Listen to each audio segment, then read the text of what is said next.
Assalamualaikum warahmatullahi wabarakatuh. Pemirsa MTA TV yang dirahmati oleh Allah. Puji syukur marilah kita panjatkan kehadirat Allah Subhanahu wa taala yang telah memberikan kita begitu banyak kenikmatan yang jika kita coba menghitungnya niscaya kita tidak dapat melakukannya. Shalawat serta salam marilah kita haturkan kepada junjungan kita Nabi Muhammad sallallahu alaihi wasallam. Kembali lagi dalam acara Gembita Nusa Teruna yang akan menghadirkan narasumber-narasumber dan inspiratif dari pemuda tentunya. Kali ini saya kedatangan seorang mahasiswa yang punya kisah yang inspiratif. Beliau adalah seorang mahasiswa dari UNS. Untuk pemirsa supaya kenal siapa beliau, kita langsung kenalan saja. Assalamualaikum Mas Lukman. Waalaikumsalam warahmatullahi wabarakatuh Mas Fatih. Ya, bisa dikenalkan ke pemirsa Mas Lukman ini dari kampus mana, fakultas apa? Nama saya Lukman ya Mas, nama lengkapnya nggak ada, Lukman aja. Dari program studi Sastra Indonesia, Fakultas Ilmu Budaya Universitas 11 Maret. Angkatan 2021, jadi saat ini menempuh semester 6. Semester 6, gitu. Mas Lukman ini tinggalnya di daerah mana Mas Lukman? Asalnya dari mana? Kalau asalnya saya di Rimatesi Karanganyar, cuma saat ini untuk tinggal atau menetapnya sementara ini di asrama rumah kepemimpinan. Asrama rumah kepemimpinan. Ya, di Kecamatan Pasar Kliwon, Kota Solo. Kota Solo. Itu dulu dari ketika SMA-nya sekolahnya di mana? Saya SMA dulu di SMA Negeri Karangpandan. Ya. Jadi kalau dari rumah ya deket lah gitu. Kenapa terus setelah lulus kuliah di UNS itu? Kenapa? Nah, mungkin ini ya kalau untuk alasan kuliah di UNS karena pertama untuk masalah jarak ya, jarak atau akses pun di UNS dekat gitu ya dengan rumah. Kemudian memang karena dari orang tua sendiri pun tidak bisa ditinggal gitu, karena jadi anak terakhir ya, jadi harus ada tanggung jawab untuk menjaga beliau berdua. Jadi untuk pendidikannya melanjutkan di yang dekat dengan rumah gitu. Jadi memilih UNS. Sedangkan untuk memilih program studinya ya, karena kalau kita bicara tentang program studi, berarti kita bicara tentang prospek karir ke depan, kemudian juga koneksi dan juga apa yang sebenarnya dipelajari di program studi tersebut gitu. Dan di Sastra Indonesia, saya merasa ada kejelasan gitu ya dalam akan mempelajari apa gitu. Kemudian bagaimana prospek karir ke depan itu sudah ada bayangan, karena di sekitar rumah juga beberapa saudara juga sudah berkuliah di program studi yang sama gitu. Jadi inspirasinya ada dari keluarga yang sudah di program studi yang sama? Iya. Terus apa yang didapat setelah masuk di jurusan Sastra Indonesia itu yang dipelajari apa sih supaya pemirsa juga tahu? Oke, baik. Mungkin ini ya Mas, kalau boleh jujur mungkin program studi Sastra Indonesia ini bukan pilihan pertama gitu ya. Mungkin pilihan ketiga gitu. Karena pilihan pertama saya itu di jurusan Ilmu Komunikasi UNS gitu. Tetapi karena memang dulu nilainya pas-pasan gitu ya. Jadi harus mulai mencari pengganti gitu ya, pengganti program studi yang kiranya tidak jauh berbeda dengan apa yang kemudian dipelajari di Ilmu Komunikasi. Jadi setelah melihat-lihat, mempelajari dan menimbang, saya rasa memang di Sastra Indonesia ini salah satu alternatif jurusan gitu ya, pengganti jurusan Ilmu Komunikasi gitu. Dan ya dipelajari ya linguistik atau kebahasaan, kesastraan itu sendiri, dan juga komunikasi interpersonal gitu. Tadi disampaikan bahwa Mas Lukman ini tinggal di rumah kepemimpinan. Rumah kepemimpinan ini apa Mas? Iya. Benar asing. Baik, untuk rumah kepemimpinan ya mungkin salah satu program beasiswa dari Yayasan Bina Nurul Fikri. Jadi merupakan program beasiswa yang isinya adalah pembinaan, kemudian ada fasilitas asrama juga, dan juga ada fasilitas uang saku gitu. Jadi itu beasiswa di luar kampus ya, beasiswa dari yayasan luar yang kemudian ditunjukkan untuk beberapa mahasiswa di kampus-kampus tertentu, dan itu ditujukan untuk disiapkanlah mencetak pemimpin muda gitu. Jadi memang dikhususkan untuk membina calon pemimpin gitu, yang diharapkan dari rumah kepemimpinan. Tadi kan disampaikan bahwa setelah lulus SMA cari yang dekat, terus paling dekat kan UNS. Betul. Terus kemudian bisa dapat beasiswa kepemimpinan itu dari rumah kepemimpinan. Ya. Itu bagaimana kok bisa dapat informasi itu? Apa dari pengumuman dari sekolahan atau seperti apa Mas? Ya baik. Jadi mungkin kalau secara personal ya Mas ya, saya orangnya mungkin mudah bersosialisasi gitu, mudah berkomunikasi. Jadi dulu memang ketika SMA gitu ya, banyak kemudian alumni-alumni SMA yang kembali ke sekolah gitu ya, kembali ke sekolah, kemudian menceritakan lah pengalaman kehidupan di kampus bagaimana, kemudian dinamika yang ada di sana. Dan yang saat itu yang saya tanyakan adalah karena saya bukan keluarga dari yang mampu gitu ya Mas ya, jadi ada nggak sih program pendanaan ataupun beasiswa untuk orang-orang yang memang terbatas gitu dalam hal ekonomi gitu. Kemudian ada salah satu alumni dari SMA saya mengatakan ada namanya RK gitu, dulu sebutannya rumah kepemimpinan atau RK gitu ya. Terus pas saya tanya, apa sih Mas RK itu? RK ki isinya wong sangar-sangar gitu. Beliau menjawabnya seperti itu. Jadi lantas dari situ ya Mas ya, dari SMA, mungkin saat itu kelas 12 gitu, kelas mulai akhir-akhir masa kuliah, akhir-akhir masa SMA ya. Dapat informasi itu dan dari situ mulai browsing, mulai cari informasi sendiri dan kebetulan juga ketika di kampus gitu ya, langsung ketemu gitu dengan penerima beasiswa RK sebelumnya gitu. Jadi dari situ mulai tanya-tanya dan alhamdulillahnya pas di angkatan saya ya semester 2 akhir RK dibuka pendaftaran baru gitu untuk angkatan baru sehingga daftar dan alhamdulillah saat ini masih keterima sampai nanti pembinanya berakhir di April 2024 gitu. Ya, tadi kan disampaikan bahwa background keluarganya bukan dari keluarga yang kaya gitu. Mungkin bisa sedikit diceritakan Mas Lukman ini dari keluarga yang seperti apa, Mas? Oke, baik. Mungkin apakah dari keluarga yang kaya gitu ya? Yeah. Mungkin kalau kita mendefinisikan kaya seperti kebanyakan orang, mungkin saya rasa enggak ya. Gitu. Karena alhamdulillah sendiri, saya syukuri bapak saya seorang penjahit ya, Mas, ya, di Kecamatan Mojogedang. Kemudian ibu saya seorang petani gitu. Jadi untuk kalau dibilang kaya seperti definisi kaya pada umumnya mungkin tidak gitu ya. Tapi dari kecil memang saya tumbuh dengan pengajaran orang tua untuk selalu merasa cukup gitu dan alhamdulillahnya memang orang tua mendukung itu gitu dan saya menangkap bahwa yang terpenting adalah kaya hati tadi, selalu merasa cukup dengan apa yang kemudian Allah berikan. Ya. Mas Lukman anak terakhir dari berapa bersaudara? Dari 2 bersaudara. 2 bersaudara. Kakaknya juga? Kakak saya sudah berkeluarga dan sudah tinggal di rumah sendiri gitu. Ya. Dulu kuliah juga atau seperti apa? Enggak, jadi memang satu-satunya di keluarga saya yang kuliah adalah saya sendiri. Bapak dulu tamatan SMA ya, kemudian ibu SMP, kakak saya juga SMA dan kalau di keluarga ya saya sendiri yang kuliah gitu. Jadi jadi motivasi juga untuk membahagiakan orang tua gitu. Kok dari itu kan tadi disampaikan bahwa dari kakaknya tidak kuliah, ibu bapak juga tidak ada sejarah kuliah. Lantas apa yang membangkitkan Mas Lukman gitu? Saya harus kuliah gitu. Oke. Motivasinya apa? Baik, tadi ya Mas ya, ketika ngaji gitu, ketika ngaji kan apalagi hari ini kita digaungkan dengan semangat jihad intelektual gitu. Jadi memang dari dulu gitu ya, ketika merasa bahwa keluarga saya memang bukan dari golongan orang-orang yang berada gitu. Kemudian ada tanggung jawab dari diri sendiri, ada tanggung jawab dari orang tua, kemudian tuntutan-tuntutan dari luar yang kemudian membangkitkan semangat gitu. Saya harus kuliah nih gitu, saya harus kuliah karena ya tadi gitu, itu bagian dari jihad intelektual saya yang memang dari dulu mungkin sudah diniatkan untuk kalau kuliah itu harus mencapai apa-apa dan semacamnya gitu. Dan tentu tidak hanya sesepele kita kuliah untuk kemudian sukses, mendapatkan pekerjaan dan semacamnya gitu. Tapi lebih dari itu, kuliah untuk memberikan manfaat, kuliah untuk berdampak gitu. Bukan hanya untuk keluarga, apalagi individu gitu, tapi lingkungan sekitar bahkan orang-orang yang kemudian membutuhkan kita hari ini. Mungkin ada tokoh yang menginspirasi atau mungkin teman atau saudara atau di lingkungan Mas yang membuat motivasi Mas lebih jadi semangat untuk berkuliah itu mungkin ada yang bisa? Ya, mungkin kalau saudara mungkin memang ini ya Mas ya, di lingkungan keluarga saya memang jarang lah dari bapak maupun dari ibu yang berkuliah gitu. Tapi memang ketika saya membaca gitu ya, senarai perjalanan sejarah gitu ya, saya pernah membaca biografinya Ustadz Eyek Mogetnya ya, yang beliau saat dulu tuh banyak kemudian berkontribusi pada majelis, tetapi kuliahnya juga tidak ketinggalan gitu. Jadi secara pendidikan, secara akademik, kuliah jalan, ngaji jalan. Nah itu yang kemudian dulu waktu saya masih SMA gitu, mungkin ternyata bisa ya gitu, nggak selamanya kok gitu.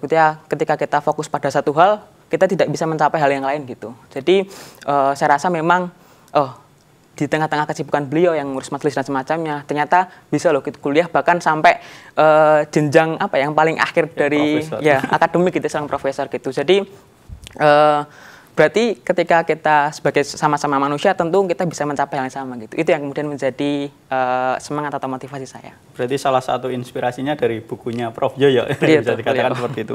Tadi kan disampaikan bahwa Mas Lukman ini mendapatkan beasiswa dari Rumah Kepemimpinan ya, dari RK yang biasa disebut RK. Sebagai penerima beasiswa, ketika berkuliah apakah ada tuntutan-tuntutan khusus dari pihak yang memberikan beasiswa? Baik, terima kasih. Tadi ya Mas ya, saya untuk beasiswa RK ini kan beasiswa program pembinaan ya, yang fasilitasnya tadi program pembinaan, kemudian asrama, dan juga ya ada uang saku meskipun tidak terlalu banyak ya, tapi tetap saya syukuri. Tetapi di luar itu juga saya menerima program beasiswa bidik misi atau KIP dari pemerintah gitu. Jadi alhamdulillahnya untuk uang kuliah tunggal atau UKT semester itu saya tidak perlu memikirkan hal lain. Kemudian untuk uang saku juga alhamdulillah sudah tercukupi gitu ya. Jadi memang tuntutan untuk kemudian apa yang diminta dari pihak beasiswa itu sebenarnya tidak ada gitu. Cuma sebagai penerima beasiswa gitu ya, ada tanggung jawab moral gitu yang perlu kita berikan, yang perlu kita kontribusi, kita lakukan sebagai balasan gitu ya sebenarnya. Kalau mungkin sebagai penerima KIP ya, program Kartu Indonesia Pintar, tentu ya kewajiban saya tadi berprestasi di kampus, kemudian bisa ya tidak hanya sebagai menjadi seorang mahasiswa yang biasa gitu. Kemudian kalau di RK sendiri karena termasuk beasiswa Ziswah ya, Ziswaf ataupun zakat, infak dan sedekah, jadi ada darah-darah umat yang mengalir di daging saya gitu. Jadi maka dari itu ada tanggung jawab moral untuk kemudian mengembalikan manfaat-manfaat tersebut melalui dengan cara-cara yang lain gitu. Jadi dengan berprestasi, dengan kita berdampak, dengan kita memberikan kemanfaatan ke orang lain, itu bagian dari tuntutan di beasiswa, tapi dari internal diri sendiri gitu. Tadi kan disampaikan Mas Lukman juga mendapatkan beasiswa dari KIP atau betul, KIP. Nah, untuk beasiswa dari KIP itu prosesnya seperti apa? Kenapa Mas Lukman bisa dapat beasiswa itu? Oke, dulu karena ini ya Mas ya, di angkatan saya, angkatan 2021, saat itu dulu namanya programnya bidik misi ya, kemudian berganti menjadi Kartu Indonesia Pintar Kuliah atau KIP Kuliah, dan saat itu memang dari SMA tuh sudah mensosialisasikan gitu ya, ada kemudian jatah-jatah beasiswa yang ada di kampus gitu, dan saya rasa memang itu yang kemudian menjadi cukup membantu saya hari ini gitu, karena ketika tidak mengandalkan itu ya mungkin orang tua cukup keberatan gitu. Tapi alhamdulillah ketika memang sudah diberikan fasilitas itu oleh negara gitu ya, ya kita semaksimalnya mengupayakan untuk mendapatkan salah satu hak kita gitu. Jadi ya mengikuti proses pendaftarannya, kemudian sampai di kampus juga sebenarnya itu bukan hal yang singkat gitu ya, karena pendaftaran beasiswa KIP juga tidak secepat itu atau singkat itu gitu. Jadi memang yang penting kita mau mencari informasinya, kemudian mau mengupayakan apa yang kemudian menjadi syarat-syarat kita penuhi secepatnya gitu.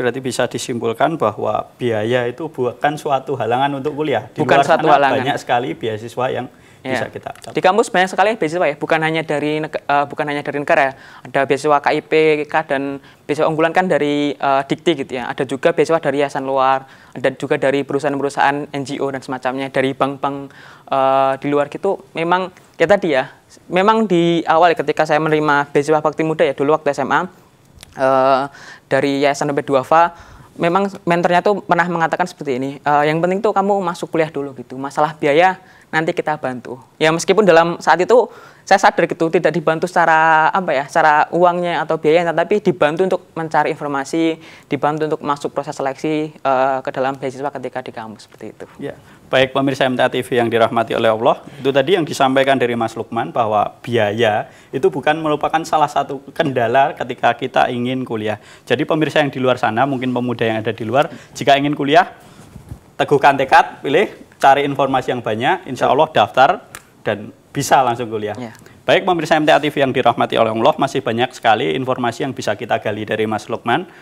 Namun kita akan mengundang pemirsa sekalian melalui line telepon di 02716793000 atau di line SMS atau WA di 08112553000. Namun sebelumnya kita simak informasi yang berikut ini.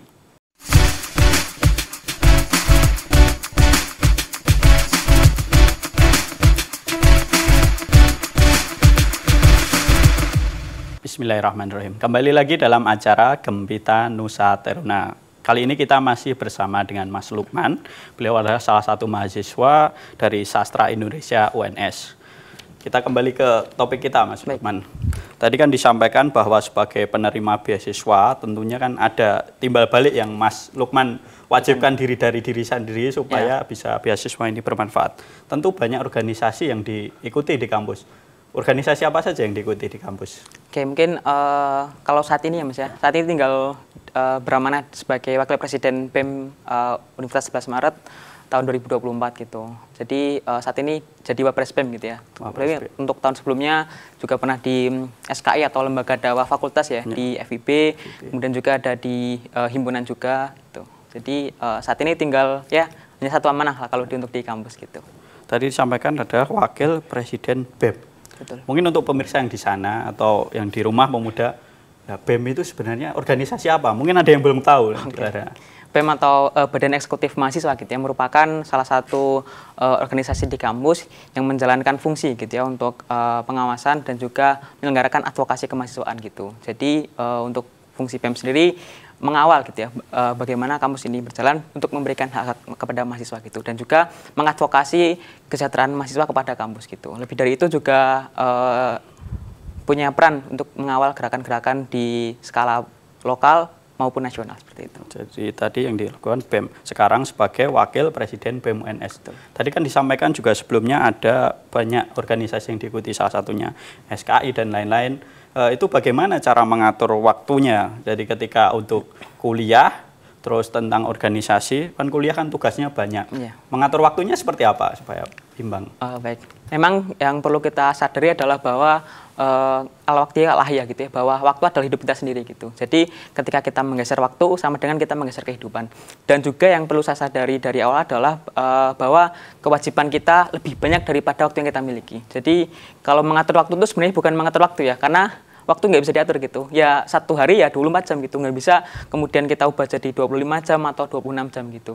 Jadi mungkin diksi yang tepat adalah mengatur agenda gitu atau mengatur kegiatan. Nah, dalam mengatur kegiatan mungkin tidak ada trik khusus bagaimana harus ini itu dan semacamnya gitu. Tapi yang perlu disadari adalah bahwa di dalam diri kita ya ada peran-peran yang melekat gitu. Misalnya seorang Mas Fatih gitu ya. Seorang Mas Fatih pasti melekat juga seorang ayah, seorang kepala rumah tangga, seorang karyawan gitu. Pun saya gitu ya, seorang Lukman, seorang mahasiswa, seorang anak dari kedua orang tua, seorang anggota di tengah-tengah masyarakat gitu. Jadi pertama menyadari setiap peran kita itu ada tanggung jawab yang perlu kita penuhi kepada orang lain gitu. Nah, dari peran-peran itu tentu tadi ya ada hak yang perlu kita penuhi kepada orang lain. Nah, hak ini yang kemudian nantinya kita jadiin atau kita sebagai bahan pertimbangan untuk kita mengatur agenda gitu ya. Jadi jangan sampai ada satu tanggung jawab kita kepada pihak lain yang kemudian terlalaikan, ada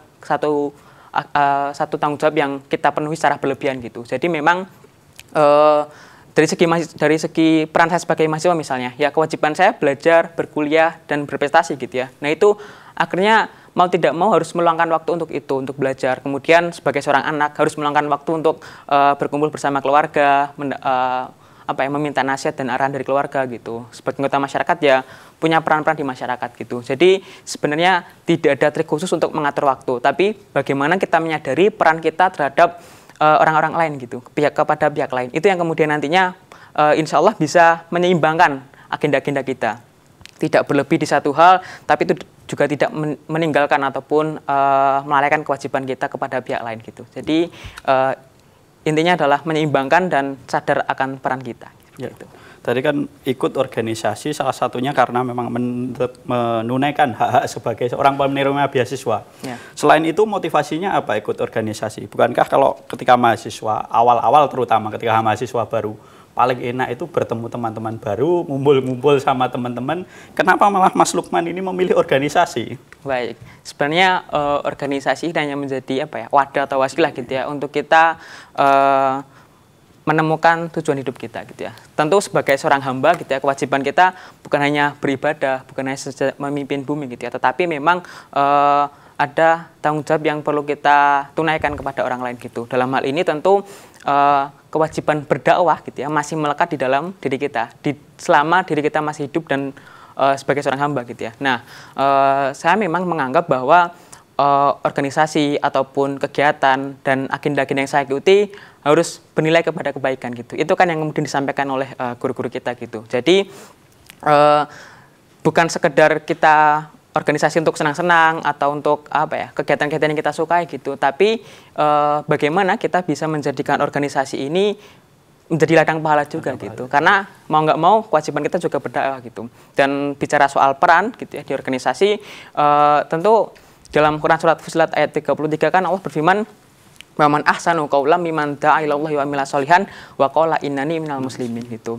Dan siapakah yang lebih baik perkataannya daripada orang-orang yang menyeru kepada Allah dan mengatakan saya ini seorang muslim yang berserah diri gitu ya. Jadi untuk mencapai derajat ahsanu qaula, sebaik-baik perkataan ataupun qaula ma'rufah gitu ya, kita harus punya peran-peran gitu, punya peran dan punya instrumen untuk menyebarkan perkataan yang baik tadi. Nah, salah satunya lewat organisasi gitu. Pun selain itu tentu ada aspek kemanfaatan yang kita berikan gitu ya. Dan dulu ya, saya juga tergabung menjadi volunteer atau relawan di MRI, Masyarakat Relawan Indonesia, dan memang itu saya maknai bukan hanya sebagai sebuah kegiatan yang biasa atau kegiatan yang kita harus bantu orang lain semacamnya gitu, enggak, tapi tadi bagian dari cara kita untuk berdakwah seperti itu. Ya, baik pemirsa, kami mengundang Anda sekalian untuk bergabung bersama kami melalui line telepon di 02716793.000 atau di line SMS atau WA di 08112553000. Ini ada pertanyaan yang masuk melalui WA dari Ahmad Saifuddin yang ada di Nganjuk. Bagaimana cara Mas Lukman dalam memilih lingkungan yang positif selama di kampus? Baik, memilih lingkungan yang positif gitu ya. Memang ini ya Mas ya, Mas Fatih juga mengalami ketika kita di kampus dihadapkan dengan beragam kebudayaan, karakter orang-orang yang sangat heterogen gitu ya. Nah itu pada akhirnya tadi ketika kita tidak bisa memfilter diri, tidak bisa mencari lingkungan yang baik ataupun mendapatkan pengaruh yang positif gitu ya, tentu pasti pilihannya adalah kita larut ke dalam hal-hal yang negatif gitu. Karena hanya ada dua gitu, lingkungan yang baik karena Allah atau lingkungan yang tidak baik dan itu bukan karena Allah gitu. Jadi kemudian pertanyaan adalah bagaimana kita memilih lingkungan yang positif atau lingkungan yang baik di kampus. Nah tentu pertama kita harus mencari orang-orang yang kemudian sefrekuensi gitu ya. Karena nggak mungkin kita baik seorang diri gitu ya. Konsep amal jamaah kan secara berjamaah gitu ya, secara bersama-sama, secara kelompok gitu. Jadi nggak mungkin kita akan bisa baik, tidak mungkin kita akan bisa berperilaku positif tapi sendirian gitu nggak mungkin. Jadi yang pertama adalah mengumpulkan ataupun mencari orang-orang yang sefrekuensi, orang-orang yang kiranya punya keresahan yang sama, punya tujuan yang sama, dan yang terpenting adalah memahami bahwa menjaga diri adalah sebuah hal yang penting dan tidak bisa ditinggalkan. Oleh karena itu, tadi ketika sudah mulai mendapatkan orang-orang yang sefrekuensi, yang kedua adalah membentuk kelompok ataupun membentuk semacam kajian gitu ya, ataupun lingkaran kebaikan lah gitu. Nah kemudian dari situ ketika sudah punya lingkaran kebaikan, nah lingkaran inilah yang jadi tempat kita pulang. Mungkin ketika capek kuliah, ketika kita capek berorganisasi, ya kita mengeluh, kita sambat gitu istilahnya ya, kepada lingkaran kebaikan ini, yang tentu selain itu tentu harus punya agenda gitu, agenda untuk datang, misalnya datang ke lingkaran kebaikan, kajian maupun semacamnya kayak gitu. Jadi temukan orang yang sefrekuensi, kemudian buat agenda yang positif dan beristiqomah lah kayak gitu. Ya. Tadi kan disampaikan Mas Lukman bahwa Mas Lukman juga dulu pernah tergabung atau mungkin sekarang masih sebagai relawan MRI. MRI itu apa? Apakah organisasi kampus atau seperti apa? Oke, MRI atau Masyarakat Relawan Indonesia ya, dibentuk tahun 2005 di Samarinda gitu ya. Ada beberapa koordinator daerah atau cabang gitu ya. Dan alhamdulillah kalau saya sendiri tergabung di Karanganyar gitu. Nah mungkin MRI ini adalah salah satu organisasi ya kerelawan yang ada di Kabupaten Karanganyar, dan memang secara nasional juga ada gitu, yang memang agendanya adalah tadi ya, bagaimana membentuk masyarakat yang optimis gitu. Sebenarnya tujuannya itu sih. Jadi dengan agenda-agenda misalnya ya tadi kurban itu udah ada agendanya, kemudian agenda Ramadan dan semacamnya gitu. Jadi di Karanganyar sendiri alhamdulillah sudah berdiri dari 2017 sampai saat ini. Insya Allah masih istiqomah ya. Jadi ya organisasi relawan lah dari eksternal ya, bukan di internal kampus. Jadi sifatnya adalah per daerah seperti itu Mas.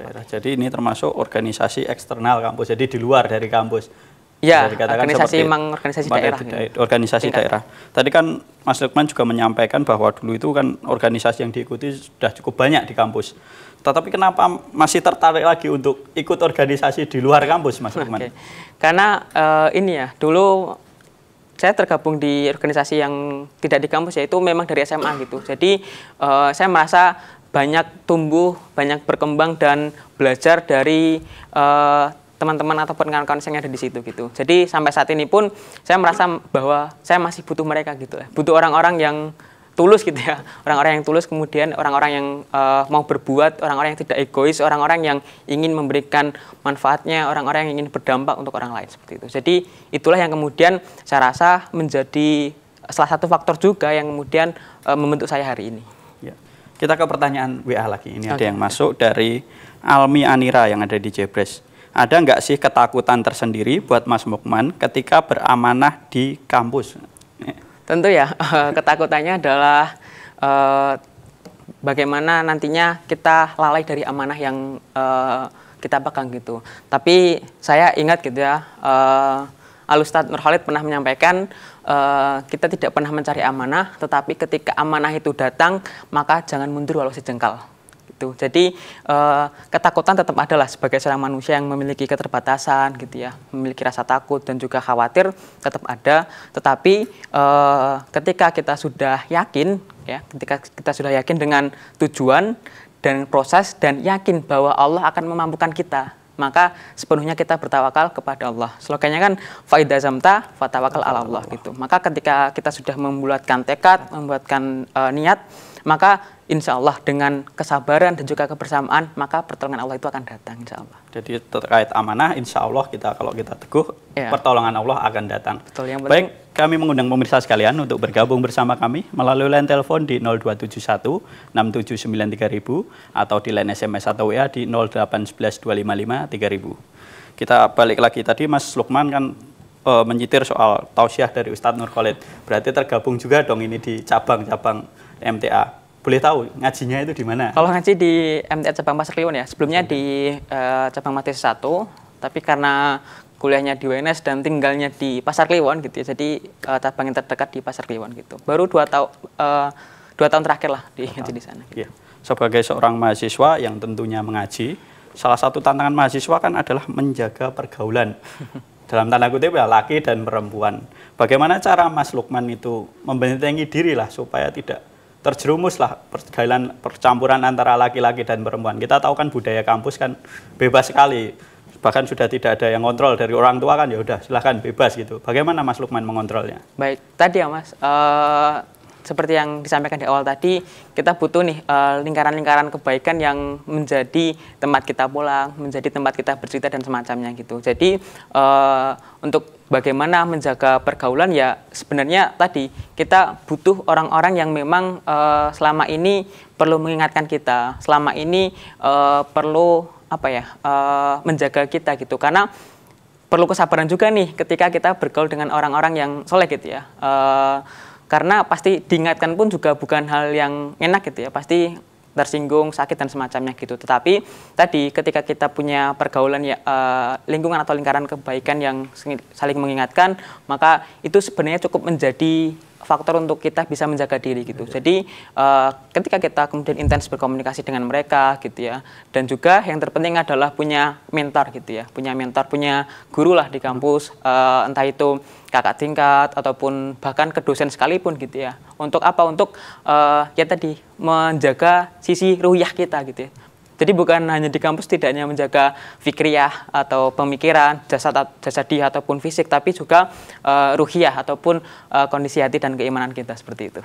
Jadi kuncinya kita buat lingkaran kebaikan supaya bisa menjaga diri kita. Betul. Dan lingkungan kita.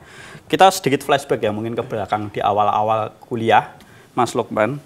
Ketika awal-awal apakah sudah bisa langsung menemukan teman-teman yang jadi lingkaran kebaikannya atau mungkin ada referensi atau tanya-tanya atau seperti apa supaya dapat bisa menemukan teman-teman yang mensupport itu tadi?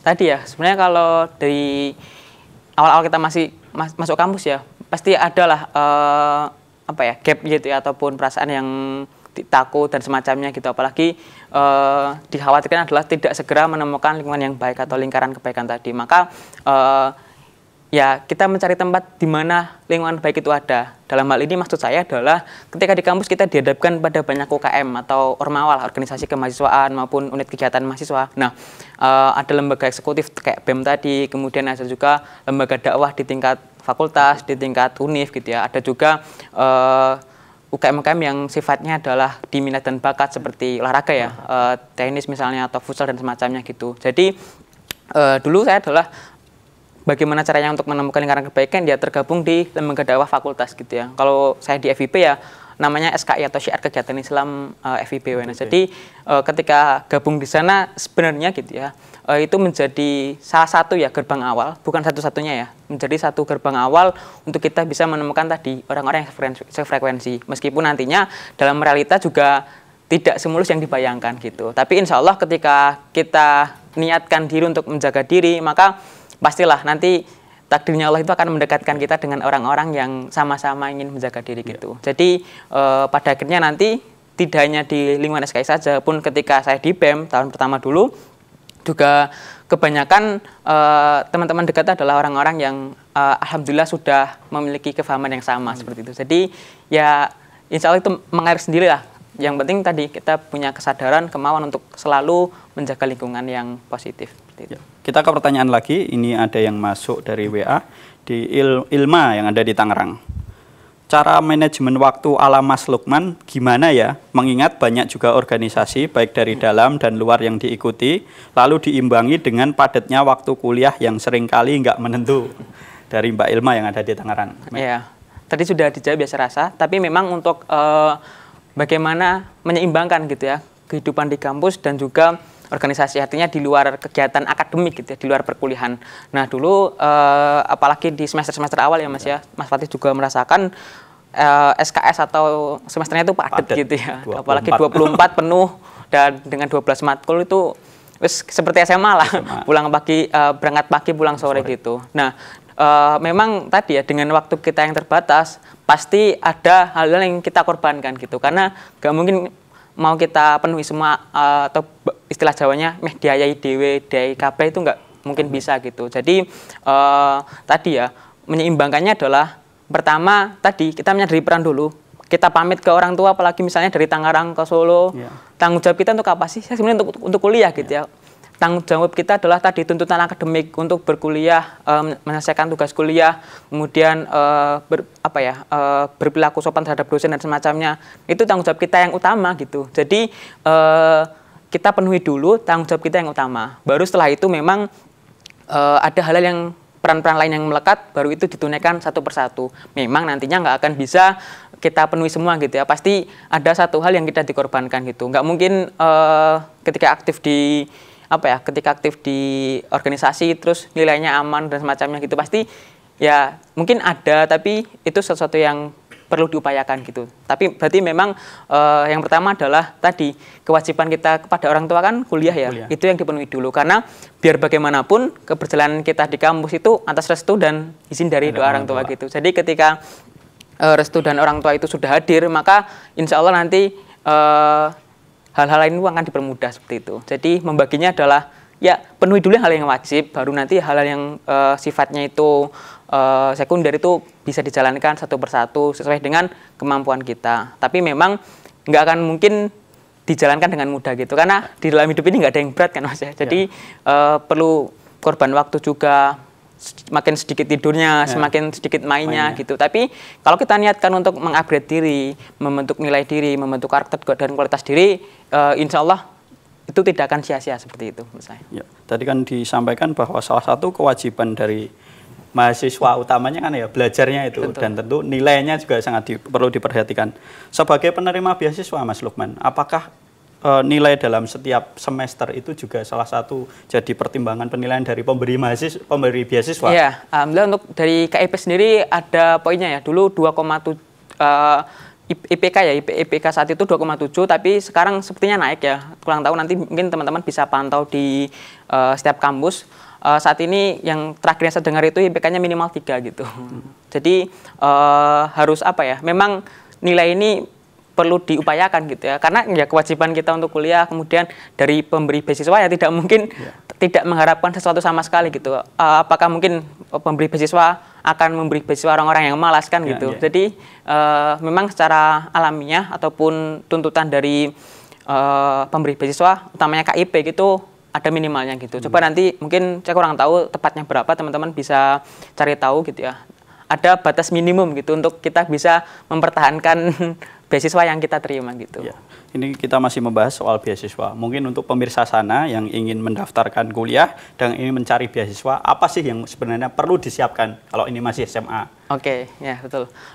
Memang menyiapkan beasiswa, terus ini ya terkait dengan finansial ataupun pembiayaan selama kampus itu menjadi hal yang penting gitu ya. Apalagi saya rasa mungkin pemirsa MTA TV juga tahu gitu ya. Nah, terkait dengan hal ini gitu ya, perlu dipersiapkan dari sedini mungkin ataupun dari awal gitu. Apalagi dulu waktu SMA gitu ya, yang terpenting adalah tadi pertama informasi ya Mas ya. Itu informasi mulai dicari tahu dari awal gitu. Apalagi teman-teman yang hari ini SMA maupun SMK gitu, mungkin bisa nih mulai apa ya, di media sosialnya itu di-follow misalnya akun-akun ataupun laman-laman yang isinya adalah informasi pemberi beasiswa gitu. Kemudian yang kedua nantinya yang terpenting dan mungkin ini sering terlewat adalah berkas ya Mas ya, berkas-berkas ataupun dokumen-dokumen yang diperlukan, karena tadi pemberi beasiswa ini juga mempertimbangkan kelengkapan dokumen gitu.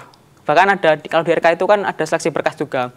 Nah, kalaupun itu nggak terpenuhi kan langsung lolos di tahap pertama gitu ya. Langsung. Jadi persiapkan berkasnya, jangan sampai kemudian kakak asli hilang, kemudian apalagi KTP, identitas lain lah gitu ya. Itu hal yang menjadi awal kita untuk mendaftarkan gitu. Jadi siapkan berkasnya. Kemudian yang ketiga adalah kenali karakteristik pemberi beasiswanya gitu. Kalau KIP saya rasa tidak ada ciri khusus ya selain tidak mampu dan berprestasi gitu ya. Mungkin kalau beasiswa yang lahir dari yayasan maupun dari NGO itu biasanya ditujukan untuk tujuan-tujuan tertentu gitu. Misalnya kalau di RK itu di rumah kepemimpinan, jadi dari pemberi beasiswa itu meniatkan untuk mencetak pemimpin masa depan gitu. Jadi yang diharapkan adalah ataupun kriteria penerimanya adalah mereka orang-orang yang disiapkan, orang-orang yang punya tujuan, punya strategi jangka panjang untuk menjadi seorang pemimpin gitu. Jadi pun misalnya beasiswa lain dari bank-bank yang luar lah gitu, tergantung apa tujuan pemberi beasiswa ini. Yang pertama adalah tadi ya, cari informasi. Kemudian yang kedua siapkan berkas. Yang ketiga adalah kenali calon pemberi beasiswa. Dan yang keempat adalah terus mencoba. Ya, terus karena mencoba. Ya nggak mungkin apa ya, satu kali daftar atau langsung terima gitu ya. Mungkin adalah, tapi ketika kita satu kali daftar terus menyerah gitu ya, ya udah. Mungkin memang kita tidak pantas untuk menerima kayak gitu. Jadi ya terus mencoba kayak gitu. Jadi tipsnya tadi dari Mas Lukman, informasi, berkas disiapkan, ketahui yang memberi beasiswa, kemudian coba terus. Mencoba terus, betul. Ya, terima kasih Mas Lukman atas informasinya. Kita dapat ilmu banyak kali ini. Semoga dapat menjadikan pelajaran bagi teman-teman yang mungkin di luar sana yang ingin kuliah. Assalamualaikum warahmatullahi wabarakatuh. Waalaikumsalam warahmatullahi wabarakatuh. Baik pemirsa MTA TV yang dirahmati oleh Allah, itu tadi ngobrol kita dalam Gembita Nusataruna kali ini bersama dengan Mas Lukman. Saya Fatih Akil Muslim beserta rekan kru yang bertugas mohon undur diri. Alhamdulillahirrabbilalamin. Subhanakallahumma wa bihamdika asyhadu alla ilaha illa anta astaghfiruka wa atubu ilaik. Wassalamualaikum warahmatullahi wabarakatuh.